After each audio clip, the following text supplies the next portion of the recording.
পাকা আম তো চলেই এলো, আর এই গরমে পাকা আম দিয়ে কিছু হবে না তা তো হতেই পারে না। আসসালামু আলাইকুম ভিউয়ার্স, ফ্লাশি কুকিংয়ের আরও একটি পর্বে আপনাদেরকে স্বাগতম। আজ আমি আপনাদেরকে পাকা আমের মিল্কশেক তৈরি করে দেখাবো। চলুন আমরা আমাদের রেসিপিটি শুরু করি। এখানে আমি মাঝারি সাইজের দুটো পাকা আম নিয়েছি।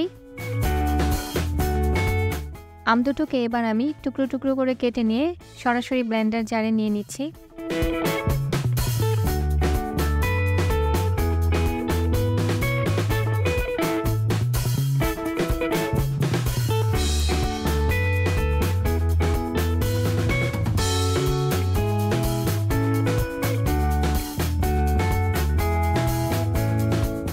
এখানে আমি 1 কাপ লিকুইড দুধ দিয়ে দিচ্ছি। দিয়ে দিচ্ছি 1 টেবিল চামচ চিনি। চিনিটা আপনারা আপনাদের স্বাদ অনুযায়ী দিবেন। দিয়ে দিচ্ছি পিঞ্চ পরিমাণ লবণ, আর দিয়ে দিচ্ছি সামান্য পরিমাণ এলাচের গুঁড়া। আপনারা এলাচের গুঁড়াটা দেওয়ার চেষ্টা করবেন, তাহলে স্বাদটা খুব ভালো আসে। এবার আমি সবগুলো উপকরণকে খুব ভালোভাবে ব্লেন্ড করে নিচ্ছি।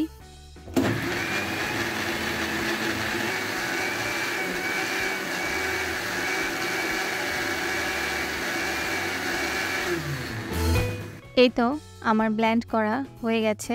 এবার আমি আপনাদেরকে এটা পরিবেশন করে দেখাচ্ছি। সার্ভিং গ্লাসে আমি মিল্কশেকটা ঢেলে নিচ্ছি। এবার আমি এটাকে গার্নিশিংয়ের জন্য একটু আইসক্রিম দিয়ে দিচ্ছি, আর কিছু আমের ছোট টুকরো দিয়ে দিচ্ছি।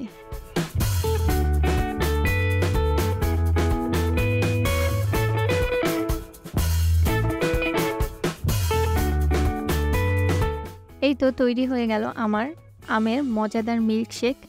এই মিল্কশেকটা খেতে এতটাই মজার হয়েছে যে আপনারা বাসায় একবার ট্রাই না করলে বুঝতে পারবেন না। তো আশা করছি আপনারা বাসায় এটা ট্রাই করবেন।